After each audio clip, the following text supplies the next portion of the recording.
नमस्कार। आप सभी का आज सत्संग में स्वागत है। सत्संग में हम आध्यात्मिक विषयों पर बात करते हैं और यदि किसी का कोई प्रश्न है, कोई कुछ चीज़ साझा करना चाहते हैं तो अनम्यूट करके अपने आप को अभिव्यक्त कर सकते हैं, अपनी बात रख सकते हैं। कुछ प्रश्न है वहीं से शुरू करते हैं।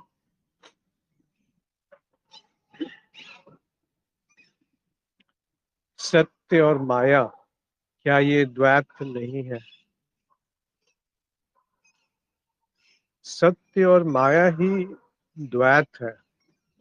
यानी कि जब हम समझते हैं कि ये दो अलग अलग है तो द्वैत का जन्म हो जाता है कि एक सत्य है जो आधार है, जो भिन्न है उससे, जो कि बदल रहा है। माया का ज्यादातर जो अर्थ समझ में आता है कि जो परिवर्तनीय है, जिसकी शुरुआत है, जिसका अंत है, उसको माया कहते हैं। और सत्य जो बदलता नहीं है, जो आधार है, जहाँ पर माया प्रकट होती है।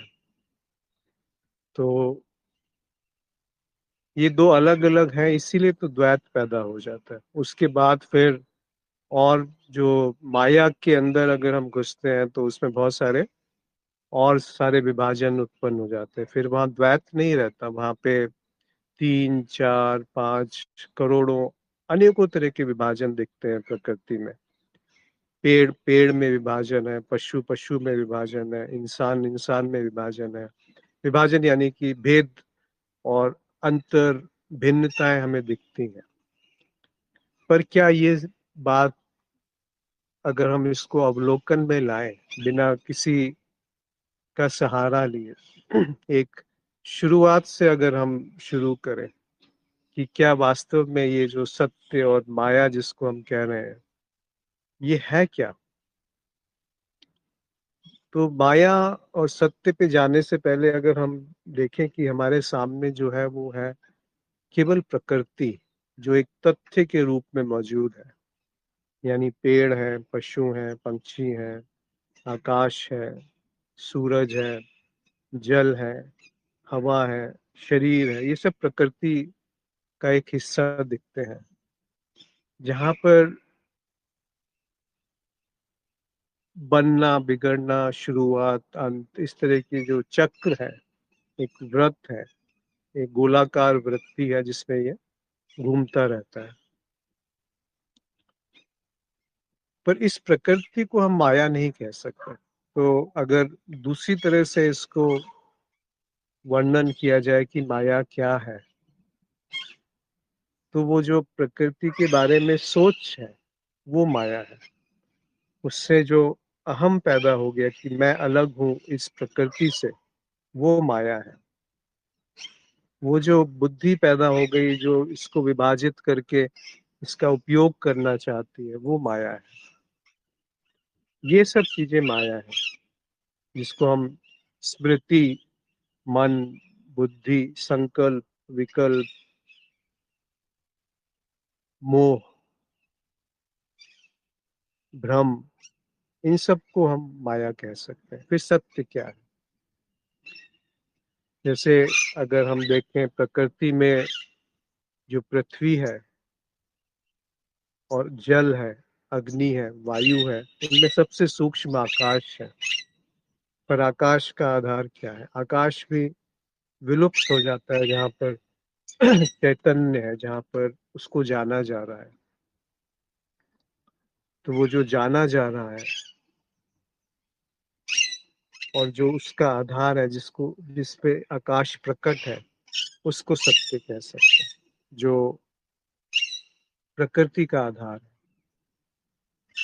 पर वहां पर उसको कोई जानने वाला नहीं है कि वो उसको विभाजित करके जानेगा, क्योंकि जानना जब भी होगा तो वो एक विभाजन में ही प्रकट होता है कि एक जानने वाला है और किसी चीज को जानना हो रहा है, किसी चीज को जाना जा रहा है, बीच में कोई माध्यम है, तभी तो जानना संभव है। और जैसे ही जानना हुआ तो वहां विभाजन प्रकट हो गया, वहां पे एक हस्तक्षेप हो गया मेरा, या माया का हस्तक्षेप हो गया। तो अगर माया को माया की तरह देख लिया कि उसकी उपयोगिता भले ही हो सकती है, पर वो वास्तविक नहीं है, वो एक आभासीय बात है। तो जो रह गया वो सामने प्रकृति है, तथ्य है। फिर जब हम तथ्य को तथ्य की तरह देख पाते हैं, प्रकृति को प्रकृति की तरह देखते हैं, बिना उसमें कुछ छेड़छाड़ किए, तो जो प्रकट है वो केवल सत्य है। तो सत्य और माया अगर अलग अलग समझे जाएंगे तो द्वैत है, और अगर माया को आभासी बात देखी जाएगी तो केवल प्रकृति है।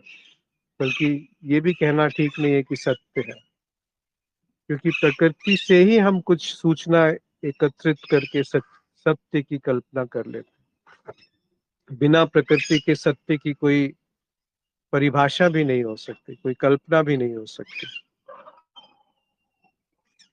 तो वो जो सत्य है, इसको अगर कहें भी तो एक भाषा का उपयोग है, बुद्धि का उपयोग है, एक संवाद की आवश्यकता है, एक संचार की आवश्यकता है। पर क्या हम पूरी तरह निश्चितता से कह सकते हैं कि ऐसा ही है? इसीलिए उसको अज्ञेय कह दिया गया। पर वो जो चैतन्य है, वो जो अज्ञेय है, वो नहीं है ये भी नहीं कहा जा सकता। और वो जो है वो आधार है इस प्रकृति का, इस आकाश का, जिसपे सारी वस्तुएं प्रकट होती हैं और विलुप्त होती हैं। तो वो अद्वैत है, क्योंकि माया का जो अभाव है वही सत्य का प्रकाश है, वहीं पर सत्य प्रकट होता है। वो प्रकृति के पीछे ही छुपा हुआ है, वो तथ्य के पीछे छुपा हुआ है। बस हम बीच में से अपनी जो बनावट है, जो हमारी संस्कार है, जिसको हम मैं कहते हैं, वो अगर बीच में से हटने शुरू हो जाए तो आप पाएंगे कि जो है वो सत्य ही है। फिर वो अद्वैत की ही बात हो रही है, फिर वहां कोई द्वैत जैसा हो ही नहीं सकता, है ही नहीं। न कभी था, न कभी है, न कभी होगा। क्योंकि अगर पहला कदम द्वैत में शुरू हुआ तो अंतिम कदम भी द्वैत में ही खत्म होगा। और अगर पहला कदम अद्वैत से शुरू हुआ तो फिर अंतिम कदम में अद्वैत ही अद्वैत मिलेगा। अगर हमने पहले कदम पे द्वैत को स्वीकार कर लिया तो आप कुछ भी करिए, आपके सारे निष्कर्ष द्वैत को ही सच मानने की तरफ प्रेरित करेंगे। पर ये बात मानने जैसी है ही नहीं, ये बात केवल देखने वाली है कि क्या ऐसा है या कुछ और है अभी। अगर आपके लिए ये बात सही नहीं है, आपको ऐसा नहीं दिखता, तो कृपया इसको मत मानिए, कृपया इसको सच मत मानिए, क्योंकि फिर वो एक नया सिद्धांत बन जाएगा, एक नई बात इकट्ठी हो जाएगी, सूचना इकट्ठी हो जाएगी जिसका कोई सिर पैर नहीं है। पर अगर सौभाग्य से ये दिख गया, फिर अलग बात है। फिर पूछने नहीं जाएंगे आप किसी को कि क्या ऐसा है। पर ये भी निश्चितता से आप नहीं कह पाएंगे कि ऐसा ही है, क्योंकि ऐसा ही है कहने से आप उससे भिन्न हो गए जो जिसको जाना जा रहा है। और मैं एक एक अलग केंद्र बन गया जानने वाला, जिसको हम कभी साक्षी भी कह सकते हैं, कभी दृष्टा भी कहते हैं, कभी अनुभवकर्ता कहेंगे, क्योंकि वो फिर द्वैत वहां पैदा हो गया दृष्टा और दृश्य के बीच में। पर क्या ये जो द्वैत है दृष्टा और दृश्य के बीच में, क्या ये सत्य है? क्या वास्तव में ऐसा कुछ दूरी है, कोई अंतराल है? अगर कोई दूरी और अंतराल नहीं है तो पहले कदम पे ही रुक जाइए, वहीं पे यात्रा समाप्त हो गई कि दो नहीं है। इसलिए उसको अद्वैत कहा। यहाँ तक कि उसको एक है ऐसा भी नहीं कहा, दो नहीं है, और बात समाप्त हो गई। आगे एक प्रश्न है कि ज्ञान मार्ग के कुछ मूल प्रश्न के उत्तर नहीं मिल पा रहे हैं काफी मनन करने के बाद भी। नीचे दिए गए प्रश्न का उत्तर कैसे मिल सकता है? सत्य की ओर संकेत बस अज्ञेय, शून्य और पूर्ण जैसे गुण बता के कर सकते हैं, पर इन गुणों के बारे में और सत्य के बारे में कोई जीव अपने अपरोक्ष अनुभव या तर्क से कुछ पता नहीं कर सकता है और इसका ज्ञान संभव नहीं है। तो क्या सत्य या सत्य के ये गुण बस एक धारणा मात्र है जो सबने नकारात्मक ज्ञान नेति नीति के द्वारा इनको बना लिया है? इनका उत्तर कैसे पाया जा सकता है? आपके पास और कोई माध्यम नहीं है। जो अनुभव हो रहा है और जो बुद्धि है, उसी का उपयोग करके तो हम किसी निष्कर्ष पे आते हैं। पर अगर हम बुद्धि और अनुभव को सत्य मानेंगे तो बात अधूरी रह जाती है। तो फिर उस तरफ जो इशारा किया गया, जो आप कह रहे हैं नेति नेति, या ऐसी अनेक विधियां हैं जिससे उस तरफ इशारा होता है जिसको हम सत्य कहते हैं। तो आपने बिल्कुल सही कहा कि सत्य को अगर हम सगुण की भाषा में जानेंगे तो भी भूल है, और अगर हम उसे निर्गुण समझेंगे तो भी भूल है, कि वहां कोई गुण नहीं है। तो फिर ये जो गुण है ये किसमें है? क्या ये असत्य है? तो ये दोनों बातें झूठ हो जाती है, गलत सी लगती है। इसीलिए कबीर साहब ने जो कहा, पिछली पिछली बैठक में हमने उस पर बात करी थी कि वेद कहें सरगुण के आगे निर्गुण का विश्राम। वेद कहते हैं जो सगुण है उसके पीछे जो धरातल है वो निर्गुण है, जो दृश्य है उसके पीछे जो बात है वो दृष्टा है, जो सत्य है वो दृष्टा है। और कबीर साहब कुछ और कहते हैं, वो कहते हैं कि सरगुण निर्गुण तजहि सुहागन, देख सभी निज धाम।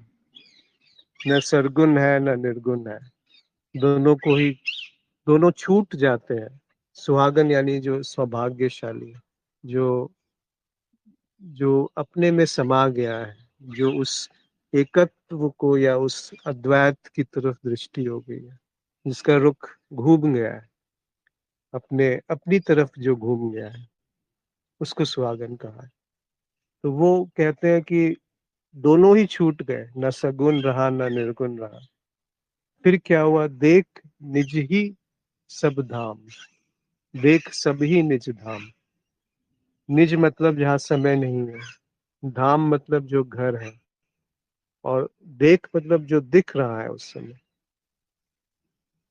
तो वो जो दृष्टि है, वो दृष्टि में उसे हम अगर काव्यात्मक रूप से कहना चाहें तो वो अद्वैत की दृष्टि है, जहाँ सगुण और निर्गुण दोनों बेमानी हो जाते हैं। तो सत्य को हम सगुण और निर्गुण में विभाजित नहीं कर सकते कि जो निर्गुण है वो सत्य है, तो फिर जो सगुण है वो क्या है? इसीलिए जो पूर्व का धर्म है, जो इस तरफ के धर्म हुए, वहां पर उन्होंने इसको लीला कहा है, इसको एक खेल कहा है, कि जो शैतान है वो भी ईश्वर का ही एक हिस्सा है, वो भी एक भ्रम का ही हिस्सा है। ऐसा नहीं है कि शैतान और ईश्वर, देव और दानव, ये दो अलग अलग बातें हैं। एक ही चीज के दो पहलू, क्योंकि दो है ही नहीं।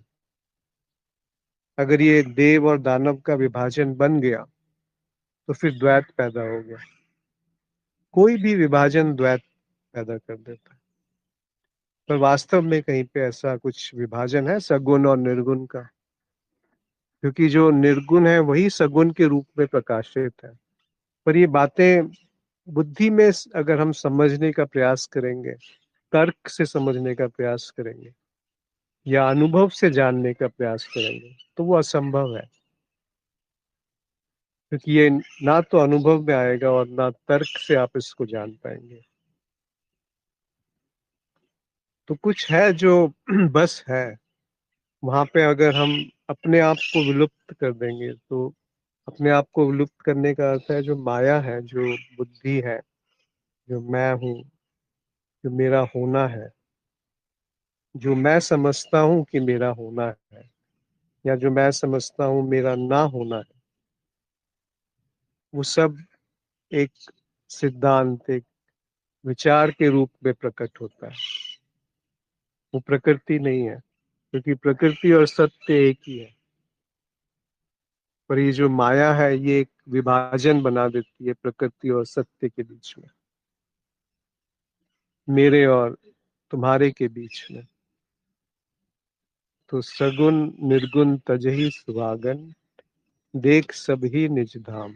जो है वो घर है, जहां है वही घर है। ऐसा नहीं है कि कल एक मित्र से बात हो रही थी, ये ऐसा नहीं है कि सपने में जागने के लिए हम कुछ कर सकते हैं। सपने में जो भी हम करेंगे वो सपने में ही किया हुआ कोई कर्म होगा, कोई क्रिया होगी। तो सपने से जागने के लिए सपना देखते हुए हम कुछ नहीं कर सकते। वो जाग सहज उत्पन्न होती है, बिना किसी कृत्य के जो हमारे द्वारा किया गया हो। ऐसे ही सपने से निद्रा में जाने के लिए, जिसको हम सुषुप्ति कहते हैं, उसमें जाने के लिए हम कुछ नहीं कर सकते। वो जो बदलाव होता है परिस्थिति का या अवस्था का, उसमें हमारी कोई भूमिका नहीं होती। और जो निद्रा है, जो सुषुप्ति अवस्था है, उसमें मैं होता भी हूँ, मैं नहीं भी होता हूँ। अनुभव भी है, अनुभव नहीं भी है। होना भी है, नहीं होना भी है। होना है क्योंकि जब जागृति होती है तो उसकी स्मृति बन जाती है कि निद्रा आई अच्छी आज, या आज बहुत गहरी नींद आई। तो वो कौन था जिसने उसको जाना कि गहरी नींद आई? पर वहां जाना क्या गया? जब गहरी नींद में थे तो हमने क्या किया उस गहरी नींद से जागृति में आने के लिए? और जब जागृति में आ गए तो वो जो सपने में भय था, किसी भालू को अगर हमने देख लिया था, तो उससे भागने के लिए अब क्या करेंगे? कहाँ जाएंगे? कहाँ छुपेंगे कि वो भालू जो स्वप्न का था वो हमें ना पकड़ ले? तो सपने से जागने के लिए कुछ किया नहीं जा सकता, और जागने के बाद सपने से छूटने के लिए कुछ नहीं किया जा सकता। तो ये दोनों ही बातें बेमानी हो जाती हैं कि क्या प्रयास, क्या अध्यात्म, क्या साधना, कहाँ जाना है, कौन जा रहा है, कौन जाना चाहता है, और कहाँ जाया जाएगा, जहां जाकर के ये कहा जा सकता है कि हाँ, अब मुझे बुद्धत्व की उपलब्धि हो गई।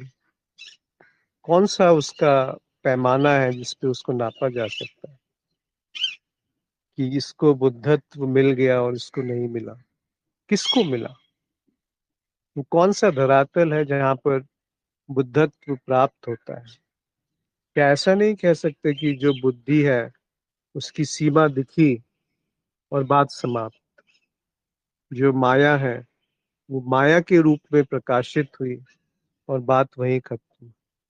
तो संसार में दो ही तरह की दृष्टि हो सकती है, कि माया को सच मान लिया या माया की मिथ्या प्रकट हो गई। तो माया की तरफ दृष्टि है तो सब कुछ है, सब द्वैत है। और अगर सत्य की तरफ दृष्टि है तो केवल अद्वैत है। फिर ये बोलना भी कि केवल अद्वैत है एक अतिशयोक्ति हो जाती है, एक एक बहुत बेकार सी बात होती है, क्योंकि वो बोला नहीं जा सकता। पर जो बोला जा रहा है वो भी वही तो बोला जा रहा है, और क्या बोला जाएगा? क्योंकि अद्वैत के सिवा कुछ है भी नहीं। जो देख रहा है वही दिख रहा है। फिर जो दूसरा कदम है, जो दिख रहा है, वहां कोई देखने वाला नहीं है। और बात यहीं समाप्त हो जानी चाहिए, बात यहीं रुक जानी चाहिए। इसके आगे कुछ कहना बेमानी सा लगता है। बीच में भी कोई मित्र जो जुड़े हैं, अगर अपनी बात रखना चाहते हैं तो रख सकते हैं, अन्यथा आगे चलते हैं कि अनुभव करता और अनुभव अभिन्न है। फिर जब अनुभवकर्ता में गुण नहीं है तो अनुभव में गुण कहाँ से आया, कहाँ से आ गए?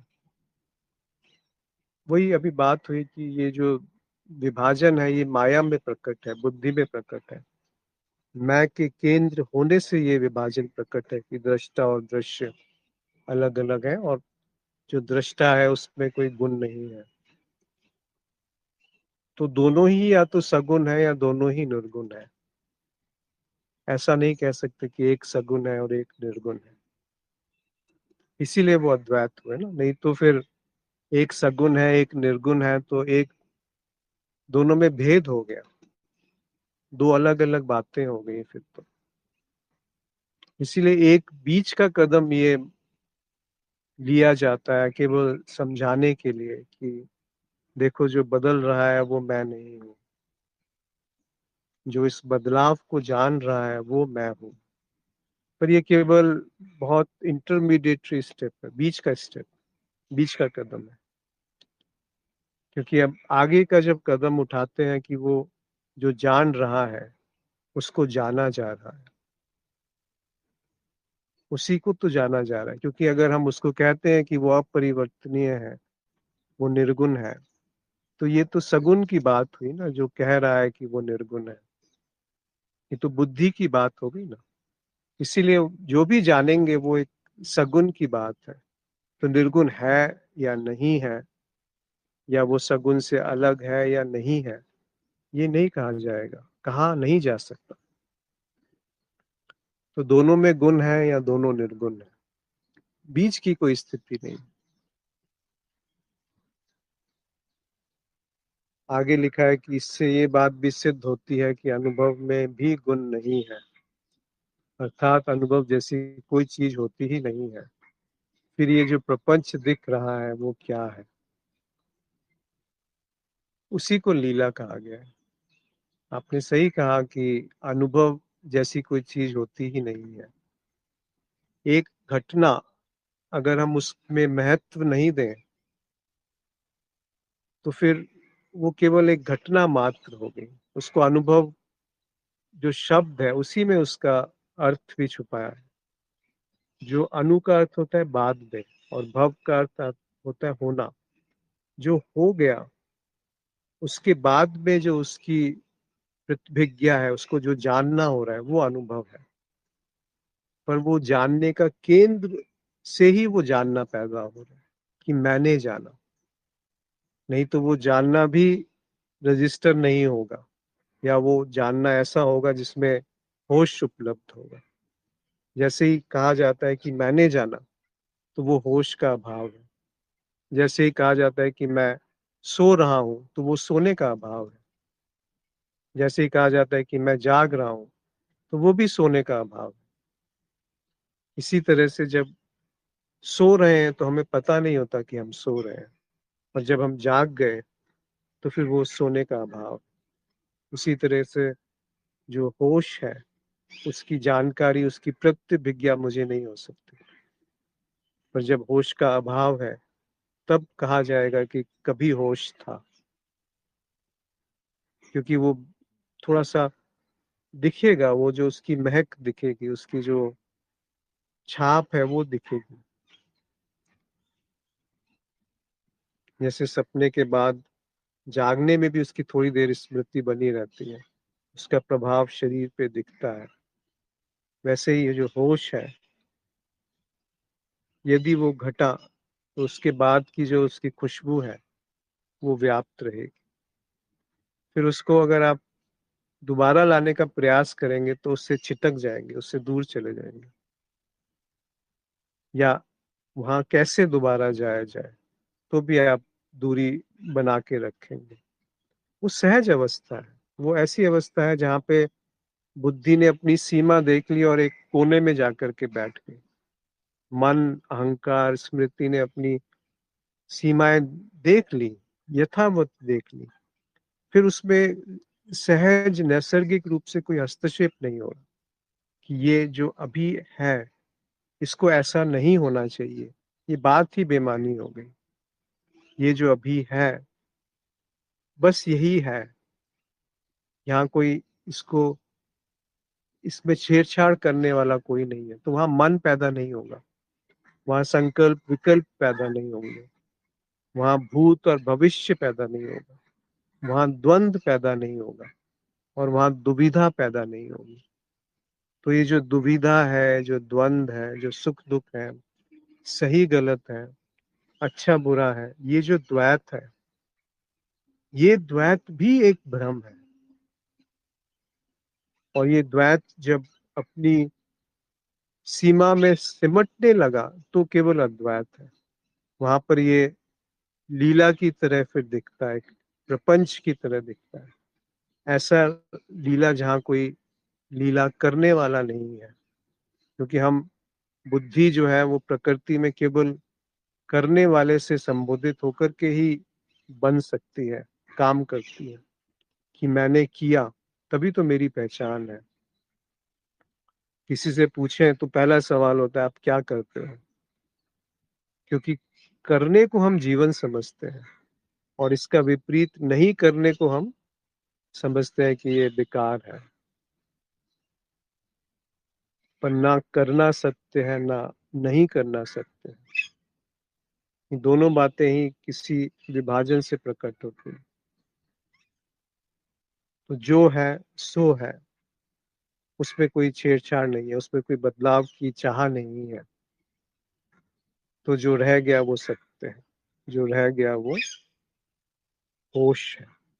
पर वहां कोई जानने वाला नहीं है कि ये होश है, वहां कोई कहने वाला नहीं है कि ये इस होश को मैं जान रहा हूँ, इस जीवन को मैं पहचान रहा हूँ, इस प्रेम को मैं जानता हूँ। ये सबसे बड़ा मजाक है कि मैं प्रेम कर सकता हूँ। प्रेम,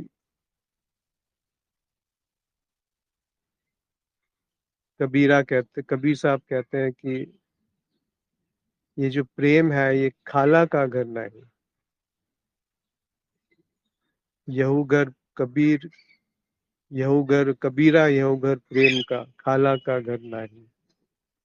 शीश काट हाथ धरी, ते बैठे घर माही। ये जो प्रेम का घर है ये कोई मौसी का घर नहीं है कि कोई मुंह उठा करके घुस गए।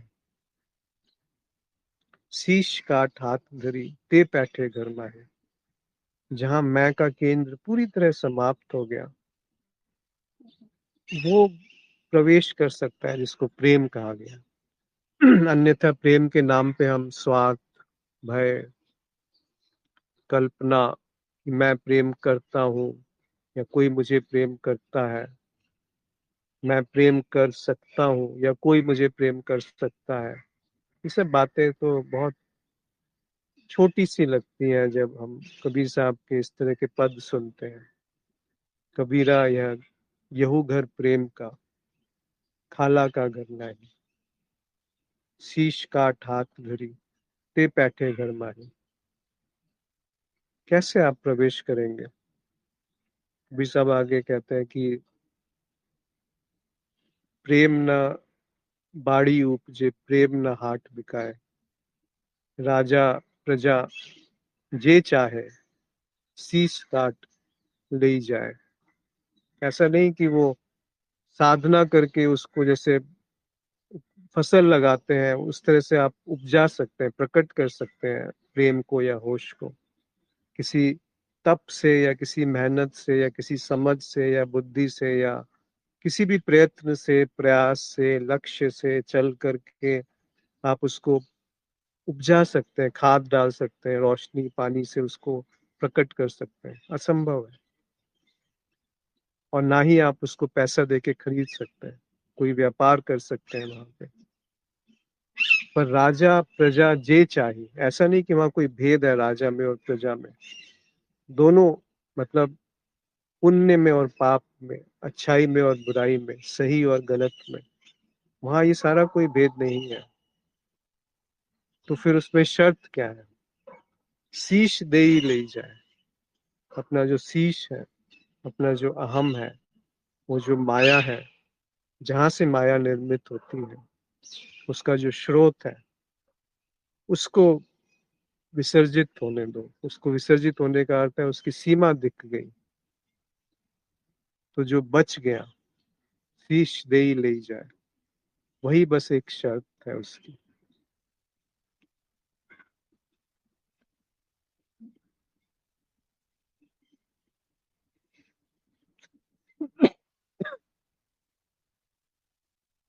माधुरी जी ने लिखा है, बुद्धि की विभाजन वृत्ति ही समस्या है, पर मनुष्य के पास बुद्धि के अलावा और कुछ कोई साधन नहीं है जानने का। हाँ, पर अगर बुद्धि की सीमा दिख गई कि बुद्धि समस्या है और बुद्धि जो भी जानेगी वो सीमित जानेगी, इसी से एक बात और उठती है। जितने भी हमारे मित्र हम सब यहाँ जुड़े हैं, क्या कोई बता सकता है कोई भी एक ऐसा अनुभव जो असीमित है? असीमित अनुभव से हम सीमित अनुभव से हम असीमित को कैसे जान पाएंगे? पहली बात तो जो भी हम असीमित की बात करेंगे वो केवल एक कल्पना होगी केंद्र से, जिसको मैं कहते हैं या बुद्धि कहते हैं या मन कहते हैं या स्मृति कहते हैं। तो वो वहां पे एक सिद्धांत, एक कल्पना बन जाएगी कि असीमित क्या होता है। कोई कहेगा आकाश असीमित है, पर जो आकाश को जान रहा है वो तो आकाश से सूक्ष्म है, तो वो असीमित हो गया। पर वो कैसे असीमित हुआ? उसको भी तो जाना जा रहा है। तो असीमित को सीमित में नहीं समेट सकते। एक हाथी को एक माचिस की डिब्बी में नहीं बंद कर सकते।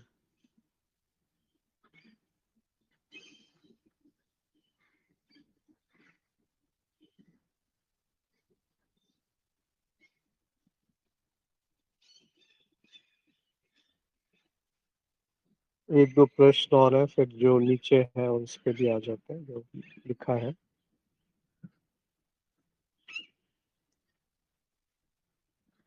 जब अनुभव ही नहीं है तो अनुभव करता कैसे सिद्ध होता है, इस पे शायद बात हो गई। यह जो कुछ भी आपने बताया, जैसे कि पुरानी धारणाओं से मुक्त होना या खुद अन्वेषण करना, क्या ये खुद के लिए सब कुछ कर पाना संभव है? कम से कम मेरे लिए तो असंभव सी बात लगती है। और कोई उपाय नहीं है, दरअसल और कोई भी उपाय नहीं है, बल्कि ये जो आखिरी कदम है कि मैं कर रहा हूँ अन्वेषण, वो भी छूट जाता है। तभी तो जो बात हो रही है उस तरफ, जिस तरफ इशारा किया जा रहा है उस तरफ दृष्टि होगी, जहाँ कोई करने वाला ना हो। आप जब ये पूछते हैं कि खुद अन्वेषण करना, ये आखिरी कदम है कि खुद अन्वेषण नहीं किया जा सकता। जो थोड़ी देर पहले अभी बात हुई कि कुछ करके वो उपलब्ध नहीं होता, जो उपलब्ध होगा वो छूट भी जाएगा, और जो प्राप्त होगा वो कभी आपके साथ हमेशा बना रहेगा ऐसा नहीं कह सकते। तो यदि ज्ञान प्राप्त करने जैसी कुछ चीज है तो वो भूल भी जाएगी, विस्मृत हो जाएगी, छूट जाएगी। पर जो तथ्य है, जो सत्य है, अगर वो यथावत एक बार दिख गया तो फिर मृत्यु जैसी कोई चीज नहीं होती, ये बात स्पष्ट होने लगेगी। पर ये मानिए मत, ये बात सुन करके मत इसको विश्वास कीजिए। फिर जो जड़ और चेतन के बीच में विभाजन है, वो विभाजन भी समाप्त हो जाएगा।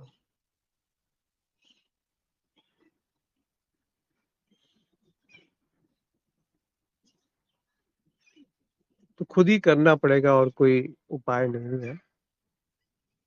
बस एक सहारा है जिसको सत्संग कहते हैं, जहाँ पर कुछ पाया जाता है कि एक ऊर्जा है जो प्रेरित कर देती है, जो कुछ तो होता है, कैसे होता है नहीं पता, क्यों होता है वो भी नहीं पता।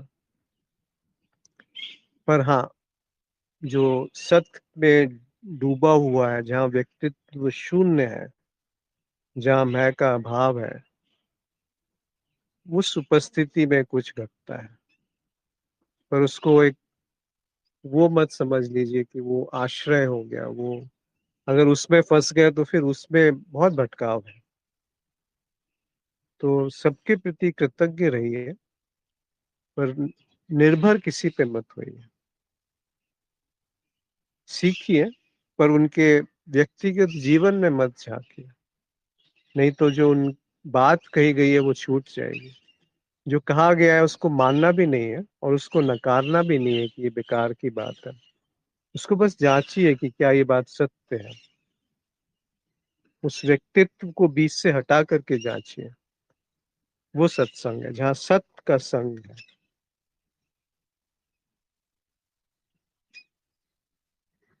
एक और प्रश्न है, क्या आसक्ति रहित जीवन सहज जीवन हो सकता है? आसक्ति तो असहजता है। शायद आप पूछना चाहते हैं कि क्या आसक्ति से जो मुक्त जीवन है वो सहज मिल सकता है या उपलब्ध हो सकता है? आसक्ति से रहित जीवन ही वास्तव में जीवन है। अगर हम जीवन को परिभाषित करना चाहें किसी तरीके से, तो वो यही उसकी परिभाषा मिलेगी, जहाँ मोह नहीं है। मेरे हिसाब से वो ना ये कह रहे हैं कि क्या ऐसा जीवन भी हो सकता है कि उसमें आसक्ति ही ना हो? क्या ऐसा कोई सहज जीवन संभव है? हाँ जी, हाँ, मैं भी यही पूछ रहा था कि समझ रहा था उनके प्रश्न का आशय कि क्या ऐसा जीवन संभव है जिसमें आसक्ति ही ना हो, या क्या ऐसा जीवन उपलब्ध हो सकता है जिसमें सहज उपलब्ध हो सकता है जिसमें आसक्ति ना हो।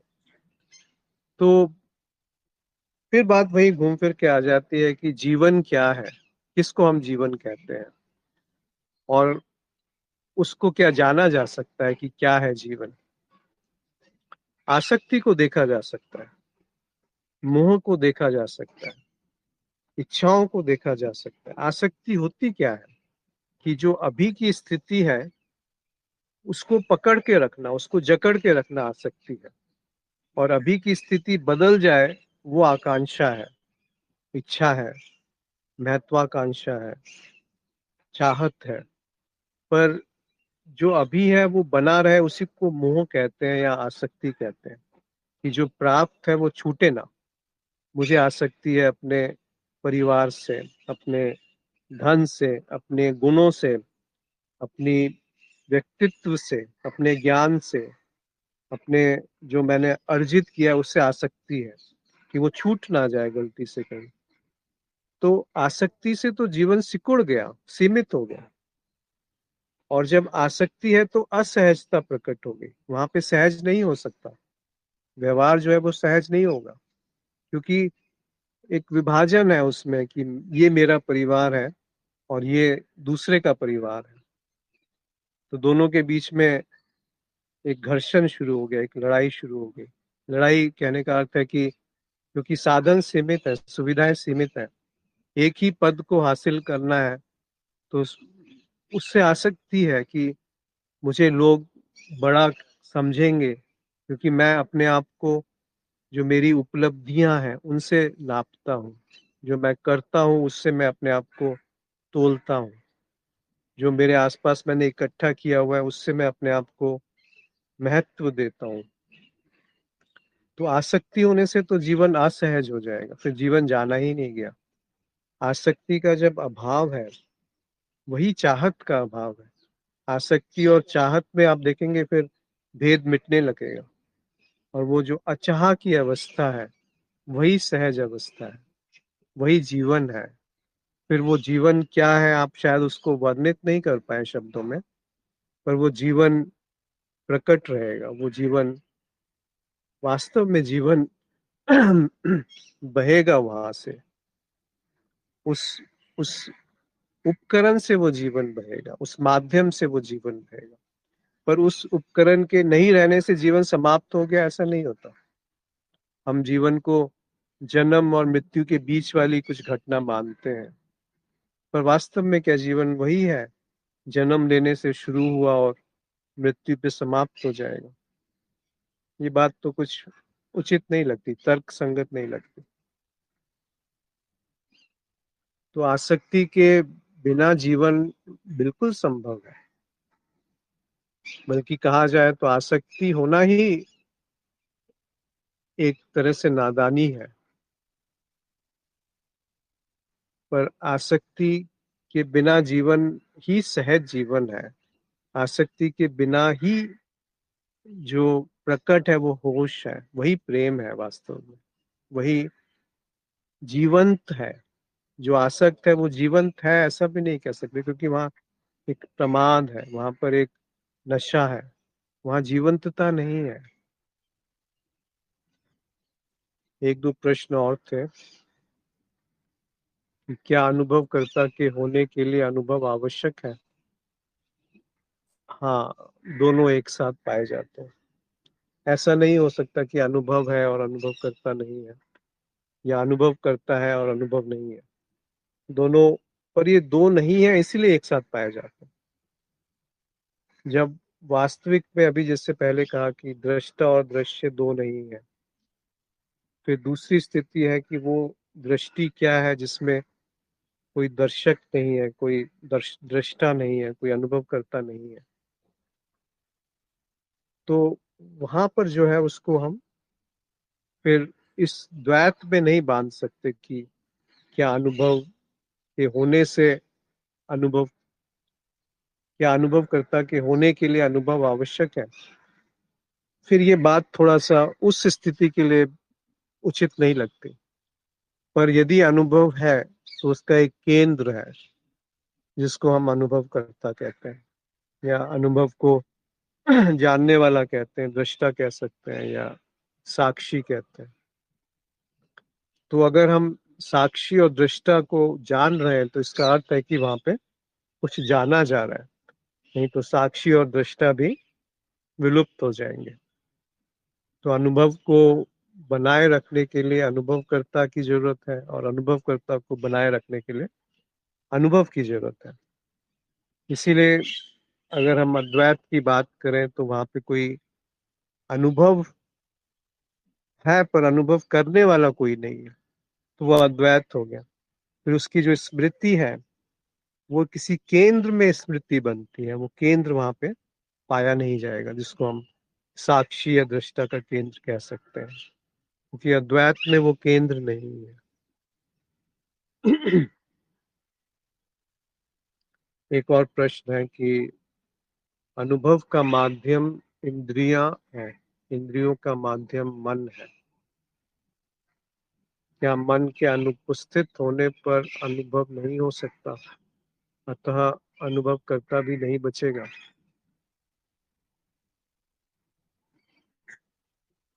यहाँ थोड़ा परिभाषा को दोबारा से समझते हैं कि इंद्रियां भी एक अनुभव है, और इंद्रियां जब माध्यम है अनुभव का, तो उसी बात से ये स्पष्ट हो जाता है कि जो भी अनुभव होगा वो बहुत सीमित होगा। जैसे एक उदाहरण से समझिए कि मनुष्य की इंद्रियां सूंघने में एक एक फ्रीक्वेंसी के बीच में ही वो सूंघ सकती है या देख सकती है, जबकि एक पशु जैसे एक कुत्ता है, वो 1 किलोमीटर तक की भी दूरी से सूंघ सकता है, हम नहीं सूंघ सकते। एक चमगादड़ जो है वो रात में भी देख सकता है, और कई सारी ध्वनियां ऐसे पशु सुन सकते हैं जो हम नहीं सुन सकते। जो 20 हर्ट्ज और 20,000 हर्ट्ज के ऊपर या नीचे की ध्वनियां हैं वो हम नहीं सुन सकते। एक पर्टिकुलर जैसे इंफ्रारेड और कई तरह की जो फ्रीक्वेंसीज है उसकी रंग को हम नहीं देख सकते। तो ये जो सीमा है इंद्रियों की, उसके माध्यम से जो सूचना प्राप्त हो रही है उसको हम अनुभव कहते हैं, जबकि इंद्रियां खुद एक अनुभव है। इंद्रियों का भी तो अनुभव होता है, तो वहां कौन सा माध्यम है? तो जब आप कहते हैं कि इंद्रियों का माध्यम मन है, तो वो बात दो तरह से समझी जाती है। मन को एक संकल्प विकल्प की एक संस्था कह सकते हैं, या मन चैतन्य से अगर आप जोड़ेंगे तो वो मन यहाँ पर आप उपयोग करेंगे कि चैतन्य उसका आधार है जहाँ पे अनुभव घट रहे हैं। पर फिर वो बात बिल्कुल सूक्ष्म है। फिर वहां मैं का केंद्र, स्मृति, अनुभव, अनुभव करता, ये बातें नहीं है जब चैतन्य की शब्द का उपयोग किया गया। वहां सब विलुप्त है, वहां पर केवल सत्य है, चैतन्य है और आनंद है, जिसको सच्चित आनंद कहा गया। पर ये अगर कल्पना की बात हो गई, ये सिद्धांत की बात हो गई, ये बुद्धि में पकड़ आने की बात हो गई, ये समझने की बात हो गई, या समझाने की बात हो गई, या समझाए जाने की बात हो गई, तो वो छूट जाएगा, वो छिटक जाएगा, पकड़ में नहीं आएगा वो कि क्या कहा जा रहा है। फिर हम या तो उस उंगली की तरफ देखते रहेंगे जो चांद की तरफ इशारा कर रही है, या किसी और दृष्टि में देख रहे हैं और चांद को देख ही नहीं रहे, ना उंगली को देख रहे हैं। तो ये केवल इशारा मात्र है कि जो चैतन्य है उस स्थिति में उसको अद्वैत की स्थिति कहा जाता है, जहां मन नहीं है।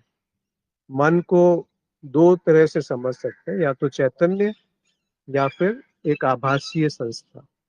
आभासीय संस्था यानी मैं का केंद्र, और उसमें स्मृति, बुद्धि, भावनाएं, संस्कार, संवेदनाएं, इच्छाएं, अतृप्ति, तृप्ति, आसक्ति, लक्ष्य, प्रयास, तप, ये सब उसमें इकट्ठा हो गया, जिसको हम आभासीय बात कर रहे हैं। पर जिस धरातल पे ये घट रहा है वो नहीं जो मन से सोचा जाता है। जिससे मन सोचता है उसको तू सत्य जान। वो नहीं जो मन से देखता है, जिससे मन देखता है उसको तू सत्य जान। वो नहीं जो मन से दिख सकता है, जिससे मन दिखता है उसको तू सत्य जान। पर ये बातें काव्यात्मक है, इनको सच मत मान लेना, नहीं तो फिर एक और एक और ज्ञान की परत, एक और आभासीय ज्ञान की परत चढ़ जाएगी और जीवन छुप जाएगा। उसका एक ही लक्षण है कि क्या जीवन प्रकट है, क्या जीवंतता अभिव्यक्त है, क्या ये जो कहा जा रहा है ये जीवन में उतरा है, क्या ये जो कहा गया ये अभी प्रकट है, क्या ये जो कहा गया इसमें कोई उलझन नहीं है। बीर साहब कहते हैं कि मैं लिखी पढ़ी हुई बात नहीं कहता। लिखी हुई पढ़ी बात कहने से, लिखी सुनी या पढ़ी बात कहने से उलझन पैदा होती है। ना कागज का उपयोग है, ना स्याही का उपयोग है। मैं कहूँ आखन देखी, जो दिख रहा है वो कह रहा हूँ। तो ये जो कहा गया ये दिख रहा है क्या? और अगर अभी नहीं दिखा तो बाद में सोच के नहीं दिखेगा, समझ करके नहीं दिखेगा। क्योंकि बाद में जो सोच और समझ करके दिखेगा वो उसका विचार होगा। वो एक एक आभासीय बात हो गई। वो मन का आभासीय स्वरूप प्रकट है वहां पे। जब मन का आभासीय स्वरूप विलुप्त हो जाता है तो चैतन्य प्रकट है, तो सत्य प्रकट है। मुझे नहीं पता कि ये बात मैं रख पाया कि नहीं। मातेश्वर जी ने लिखा है कि सीमित होना और असीमित होना जानने वाले मन के पैमाने हैं। ना तो सीमित ही अस्तित्व में है और ना ही असीमित ही अस्तित्व में है। मन है तो ही सीमित और असीमित अस्तित्व में आते हैं।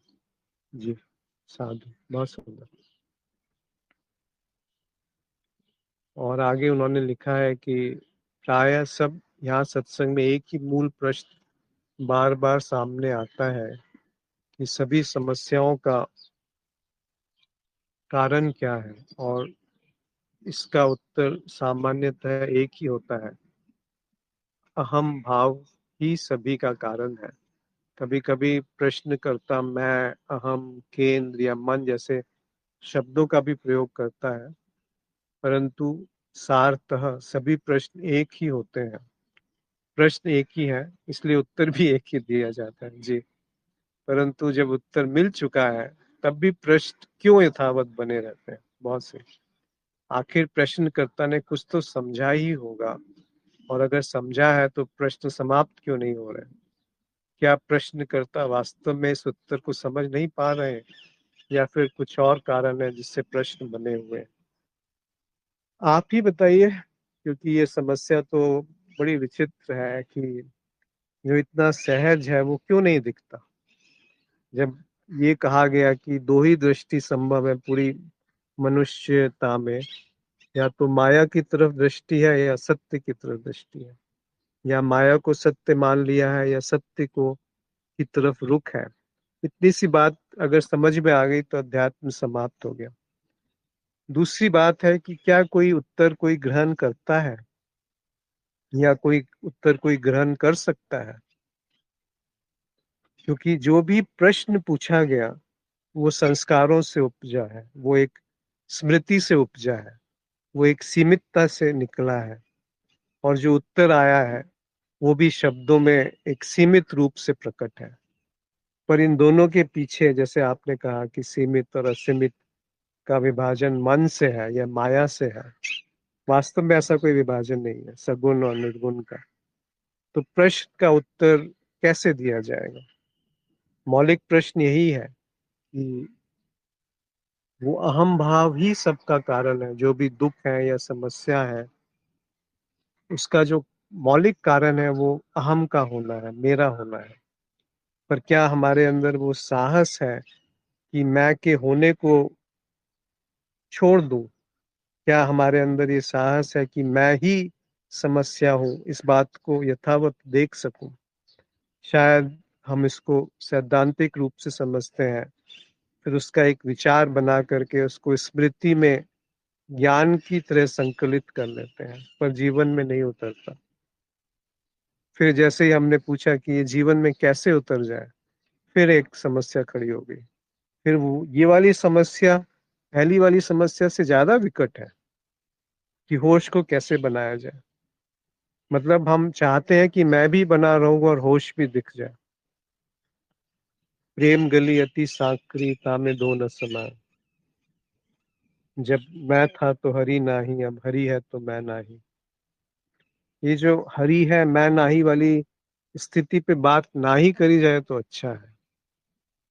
अब मैं हूं तो हरि नाही, इस बात को समझ लो बस। आगे वाली स्थिति कबीर साहब के लिए छोड़ देते हैं। अगर हम उसका अर्थ निकालेंगे या बताएंगे या सुनेंगे या समझेंगे या समझाएंगे, वो सब बातें बेमानी है। कि अब हरि है मैं नाही, कैसे आप कहोगे? कौन रहा वहां कहने वाला? वो केवल जो पहुंच गया वो कहता है तो शोभा देता है, सुंदर लगता है, सौंदर्य प्रकट होता है। जब हम कहते हैं कि अहम ब्रह्मस्मि या अब हरि है तो मैं नाही, वो बातें थोड़ा सा बेमानी दिखती हैं। उसमें वो रस नहीं टपकता। अगर वो रस टपक गया तो इन शब्दों की भी आवश्यकता नहीं रह जाती। पर इन शब्दों की आवश्यकता, आवश्यकता तो नहीं कहना चाहिए, मौज है जो कहते हैं, क्योंकि और कुछ करने के लिए नहीं है, और कुछ बदलने के लिए नहीं है, और कुछ समझने के लिए नहीं है। वो क्या है जिसको जानकर सब कुछ जान लिया जाता है? वो क्या है जिसको नहीं जाना तो कुछ नहीं जाना? शायद उसी तरफ सारे संत, सारे साधु इशारा करते हैं। दुबे जी ने लिखा है कि अभी दुख का कारण क्या है? यही बात माते ऋषि जी ने बताई कि दुख का कारण मैं हूँ। क्या आप इसको स्वीकार करेंगे? हाँ जी, आपका प्रश्न पे ही बात हो रही है। अभी दुख का कारण क्या है? दुख का कारण मैं हूँ। ये जो मैं का होना है या मैं का ना होना है, यही दुख का कारण है। अगर मैं नहीं हूं तो दुख कैसे होगा?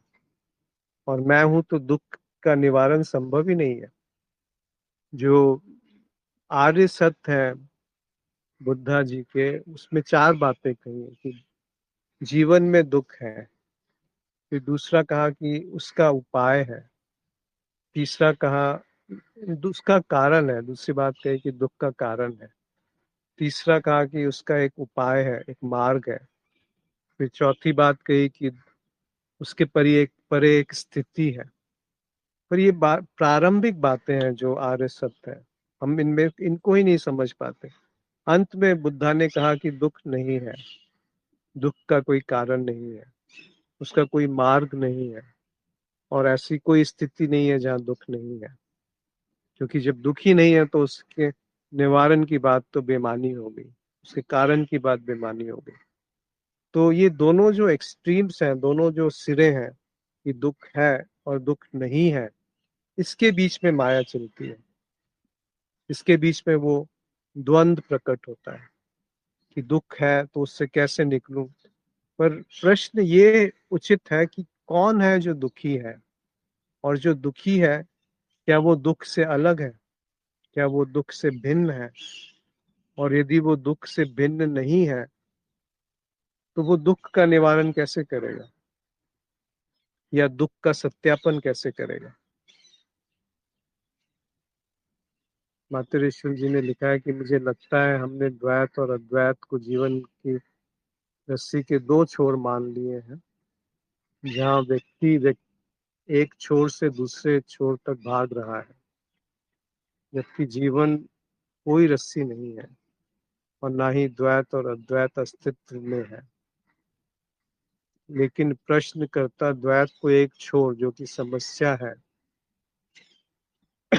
को मानकर अद्वैत जो कि समाधान है मान रहा है, इसलिए प्रश्न यथावत बना हुआ है। जी।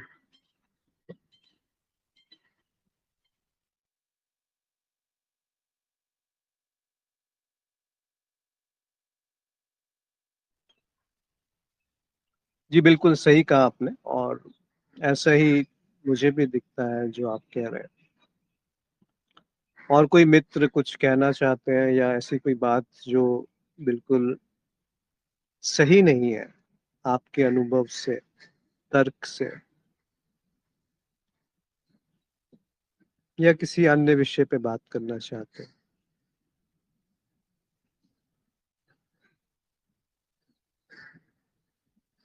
सर मैं कुछ बोलना चाहता हूँ, प्रवीण। हाँ बिल्कुल बिल्कुल, बोले। सर ठीक है, मैं मतलब आ, आ, मैं एक पिता है और एक बच्चा है। पिता ने बच्चे की ठीक से पालन पोषण करना चाहिए, पर उसने पालन पोषण ठीक से नहीं किया। तो अगर बच्चे के दृष्टिकोण से देखें, जैसा हम अद्वैत की बात करते हैं, तो ये आ, बच्चे का ये बच्चे को ये अनुभव होना चाहिए, ठीक है पिता ने मेरा पालन पोषण नहीं किया, बस उसको वहीं पे छोड़ दे। बट पिता ने उसका पालन पोषण नहीं किया, उससे बच्चे पे आजीवन प्रभाव पड़ा। तो अगर इस दृष्टिकोण से अगर कोई मैं नहीं है करने वाला, तो कोई भी व्यक्ति, मैं या कोई और, सही करे या उचित ना करे, दोनों ही फिर तो बराबर हो गए सर। फिर हम इसका कैसे आंकलन करते हैं कि एक व्यक्ति धर्मात्मा है और एक व्यक्ति साधारण है?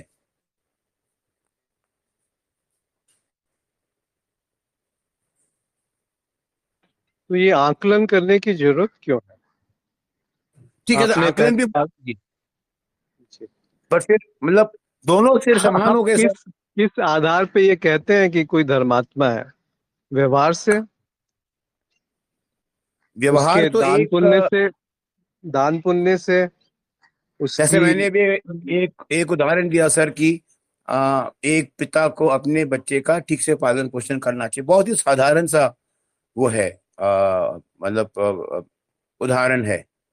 और एक पिता ने ठीक से पालन पोषण नहीं किया, उसने मतलब वो अपने मजे में रहा, वो उसने परिवार पे ध्यान नहीं दिया ना। इसका कोई आंकलन है भी या आंकलन है ही नहीं, फिर तो वो पिता फिर तो वो हम उसको बोलें वो भी ठीक है, उसने पालन पोषण नहीं किया वो भी ठीक है। आप सही कह रहे हैं कि व्यवहारिकता की दृष्टि से, जो समाज है उसकी दृष्टि से, जो हम परिवार कहते हैं उसकी दृष्टि से, जिनको हम संबंध समझते हैं उसकी दृष्टि से, अगर एक पिता ने बच्चे को जन्म, मतलब उसमें सहयोग दिया, पैदा हुआ है बच्चा, तो उसका रखवाली करना, उसका संरक्षण संरक्षण करना, उसको सही तरह से एक एक वातावरण देना जहाँ पे उसको हानि ना पहुंचे, ये पिता का कर्तव्य है। सही बात है। तो यस जो सर। इस कर्तव्य को निभाता है वो पुण्य है वो धर्मात्मा है, और जो इस कर्तव्य को नहीं निभाता है वो एक तरह से पाप कर रहा है। अगर आप इसको एक खाली उदाहरण की तरह से समझिए तो यस सर। ये विभाजन हो गया कि एक व्यक्ति पुण्य है, पुण्यात्मा है, और एक पापी है जो अपने परिवार का ख्याल नहीं रख रहा, और एक जो ख्याल रख रहा है वो पुण्य कर रहा है, देश का, परिवार का, संस्था का। इस तरह से जो ये पूरी के पूरे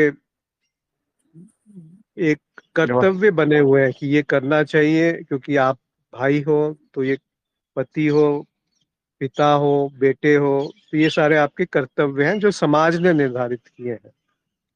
पर ये बराबर सर। अभी जो हम बात कह रहे हैं, जो पाप और पुण्य, सुख और दुख, द्वैत और अद्वैत, ये अभी व्यवहारिकता की बात नहीं हो रही है। जब हम इसका अन्वेषण करते हैं कि दुख क्या है, दुखी कौन है, या जो पूरी दृष्टि की बात होती है जहां पर कि दृष्टि क्या है, दृश्य क्या है, देखने वाला कौन है, आप ये संवाद कर सकते हैं कि ये सब जान लिया लेकिन जीवन वैसे ही ढर्रे पे चल रहा है। तो जीवन में दुख बना हुआ है और व्यवहार वैसा ही चल रहा है, लेकिन आप बात बड़ी बड़ी ज्ञान की करते हैं और अपने परिवार को ध्यान नहीं देते और कहते हैं कि अद्वैत है, या अद्वैत है तो ट्रेन के सामने जाके खड़े हो जाओ तो सारा अद्वैत निकल जाएगा। ये सारी बातें जो है ना, व्यवहारिकता पे हैं कि ठीक है, जो समाज ने नियम, ढर्रे, कानून बनाए हुए हैं उनका पालन करना है, नहीं तो आपको जेल हो जाएगी। आप किसी को हानि पहुंचाओगे, चोरी करोगे, तो वो पुलिस वाला पकड़ के ले जाएगा, वो भी कानून है। पर ये जो बात है ना, ये थोड़ा सा अलग है। ये जो विभाजन है, क्या वास्तव में इस तरह से धर्म और अधर्म का विभाजन किया जा सकता है? वो कौन है जो विभाजन करता है?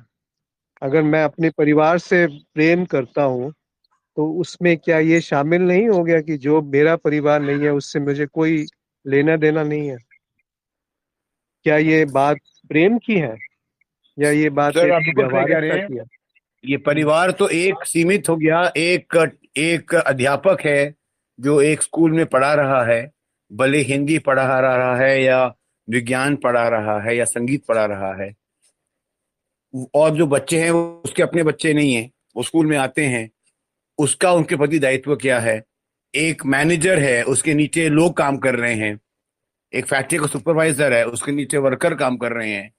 वो उसके परिवार के लोग नहीं हैं, पर उसके सबॉर्डिनेट्स हैं उस फैक्ट्री में।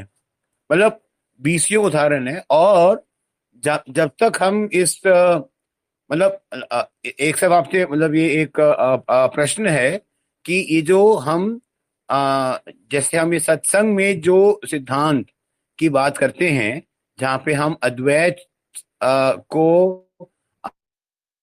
अपने जीवन में उतारना चाहते हैं, मतलब अनुभव करना चाहते हैं, या अद्वैत की स्थिति में आना चाहते हैं, वॉट एवर को रियलाइज करना चाहते हैं, वो क्या हमारे व्यवहारिक जीवन में व्यवहारिक जीवन इससे अलग है?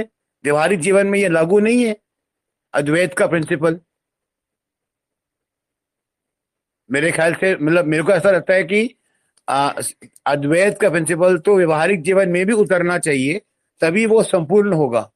ऐसा नहीं है कि मेरा आध्यात्मिक जीवन और व्यवहारिक जीवन दोनों विभिन्न है, अभिन्न। अब दोनों एक्चुअली अभिन्न है मेरे ख्याल से। तो सर वो कैसे हम दो, और शायद आ, आ, यही शायद इसी से हम जूझते रहते हैं, क्योंकि हमारे व्यवहारिक जीवन में हमारा मैं प्रकट हो जाता है, और हम अद्वैत में मैं को मतलब हम अद्वैत होना चाह रहे हैं। मैं रहे ही ना, सब कुछ मैं ही हूं। तो व्यवहारिक जीवन में भी अगर सब कुछ मैं ही हूं का अनुभव आ जाएगा तो बहुत ही सुंदर हो जाएगा सर। फिर शायद मैं किसी को हानि पहुंचा ही नहीं पाऊंगा। आप बिल्कुल सही कह रहे हैं। थोड़ा सा अभी सुनिए, एक आदित्य जी ने नीचे लिखा है, अद्वैत की स्थिति में केवल कर्ता भाव नहीं होता, लीला में भूमिका का सही निर्वहन होता है। जैसे राजा जनक एक उदाहरण है उसके। इसी बात बिल्कुल सहमत हूँ जो आदित्य जी ने लिखा है। इसी को थोड़ा समझिए कि अगर अद्वैत है, या अगर ये समझ है कि अद्वैत है, तो होश वहां मौजूद होगा, वो उसका एक पर्यायवाची है अद्वैत शब्द का। और अगर होश मौजूद है तो व्यवहारिकता में जो उपयुक्त होगा उस क्षण वो होगा। बेशक उसकी योजना ना बने, बेशक आप उसको अपना परिवार कहें या ना कहें, बेशक उसको समाज माने या ना माने, बेशक आप उसको कहें कि वो शिक्षा प्रणाली में ऐसा पढ़ाया गया है तो यही पढ़ाना है, वो बात हो या ना हो, बेशक कोई नियम कायदा वहां लागू होता है या ना होता, वो जो समाज ने बनाए हैं, जो आरोपित हैं, जो संस्कारित हैं, जो आदतों से आते हैं, पर जब होश है या होश का अभाव है, यदि होश है तो जो अद्वैत है वो जीवन में लागू है। अद्वैत का अर्थ ये नहीं है कि एक काल्पनिक परिकल्पना है जिसमें जिसको हम सिद्धांत के रूप में अपने बुद्धि में इकट्ठा कर लें और जीवन कुछ और ही गाथा गा रहा है, वो अद्वैत नहीं होता। अद्वैत एक जीवन शैली है, अगर कहना चाहिए काव्यात्मक रूप से, कि वो जीवन के कण कण में उतर रहा है। अद्वैत का अर्थ प्रेम है, अद्वैत का अर्थ होश है, अद्वैत का अर्थ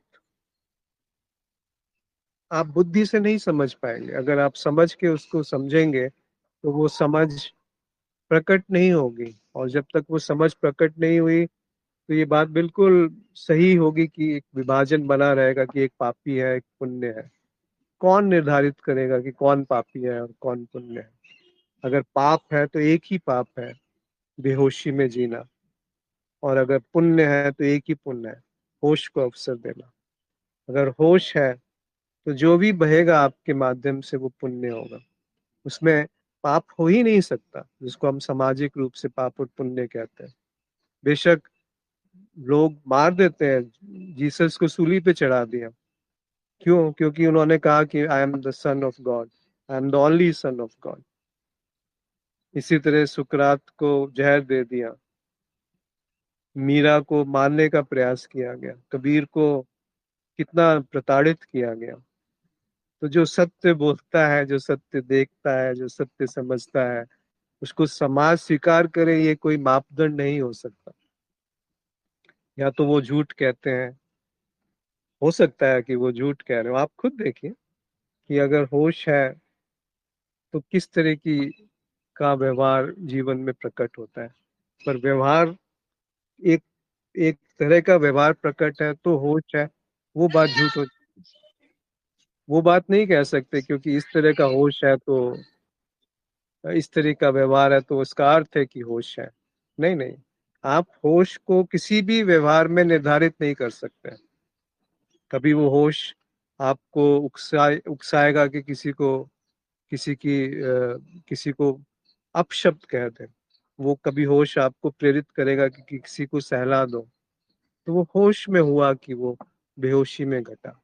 बेहोशी का अर्थ है मुझे खुद नहीं पता कि क्या हो रहा है, क्या घट रहा है, मैं कौन हूँ, कहाँ से ये कृत्य उत्पन्न हो रहे हैं, क्यों उत्पन्न हो रहे हैं, इच्छा क्या है, अनिच्छा क्या है। तो जो होश में है, आपको क्या लगता है वो कुछ गलत करेगा? जो होश है उसके साथ एक और शब्द जुड़ जाता है जिसको कहते हैं करुणा। जो होश है उसके साथ एक और शब्द जुड़ा है जिसको कहते हैं जीवन, प्रेम। तो जो प्रेम में है, आपको क्या लगता है कि कबीर किसी का नुकसान पहुंचा सकते हैं, मीरा किसी की हानि कर सकती है?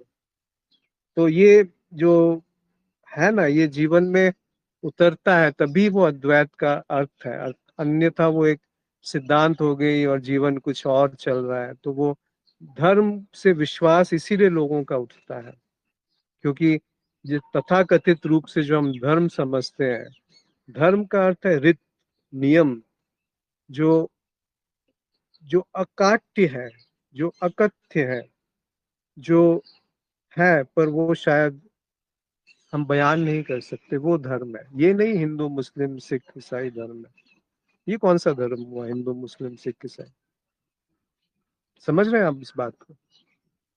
हाँ जी सर, बिल्कुल सर, सुन रहा हूँ सर। जो होश है तो धर्म है, बेहोशी है तो अधर्म है। क्या ये बात सरल है या बहुत जटिल है? ये तो बिल्कुल सरल है। अपने दृष्टिकोण से हम स्वयं को अद्वैत में रखें तो हमें अपना बैलेंस कोई रखने मिलेगा। हम वाला नहीं है प्रवीण जी, कोई रखने वाला नहीं है। होश मैं को आप ला नहीं सकते, कोई मेहनत नहीं कर सकते, तप नहीं कर सकते कि होश प्रकट हो जाए। प्रणाम या अश्विन जी। मतलब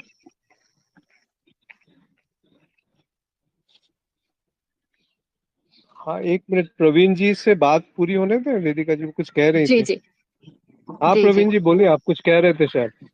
नहीं नहीं सर, ठीक है। मैडम को बोल दीजिए सर। हाँ जी वेदिका जी। मैं उसी बारे में कुछ कहना चाह रही हूँ। ये जो प्रवीण जी का प्रश्न है ना, उसी को मैं कहना चाह रही हूँ। शायद उसमें कुछ भूल हो या कुछ समझने में गलती हो तो कहिएगा। कि जैसे उन्होंने पिता और पुत्र का एग्जाम्पल लिया, उदाहरण दिया, तो अगर आप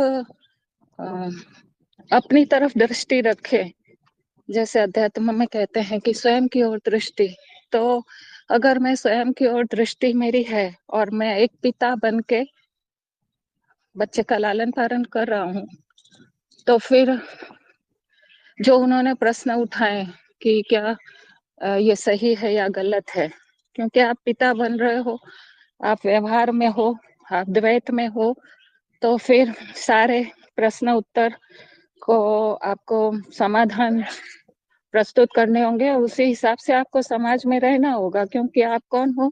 आप पिता हो।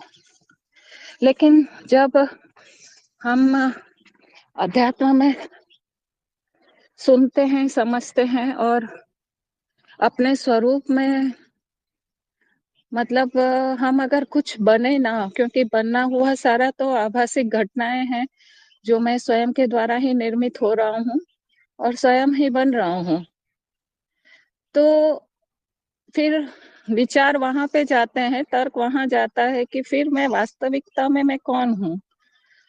और जब इसकी खोज पे आगे बढ़ते हैं तो ये सारे जो द्वैत है, जो व्यवहार है, वो सब स्पष्ट दिखने लगते हैं, क्योंकि अब आपका तल द्वैत से हटके आपकी खोज अगले तल पे जा रही है। तो आपको दिखने लगता है कि ये सारे व्यवहार है और अद्वैत है। वहां पे आप मैनेजर भी हो, आप कुछ भी हो कर रहे हो, लेकिन एक होश है जो पीछे से एक आपको सजगता आपकी बनी हुई है कि आप कौन हो। तो मुझे लगता है कि अगर इस तरह से देखें तो जितनी ये है कि उलझन है कि इसका क्या होगा, ऐसा क्या होगा, तो मुझे लगता है थोड़ी सी स्पष्टता मिलेगी, ऐसा मैं समझ रही हूँ। कुछ गलती हो तो कहे। नहीं, आपका धन्यवाद, आपने बिल्कुल सही कहा। जैसे पिता भी एक आरोपण है, एक आरोपित बात है। ऐसा नहीं कि मैं हमेशा पिता रहता हूँ। जब मैं कभी पुत्र बन जाता हूँ, कभी पति बन जाता हूँ, कभी ऑफिसर बन जाता हूँ, कभी सर्वेंट बन जाता हूँ, कुछ भी हो सकता है।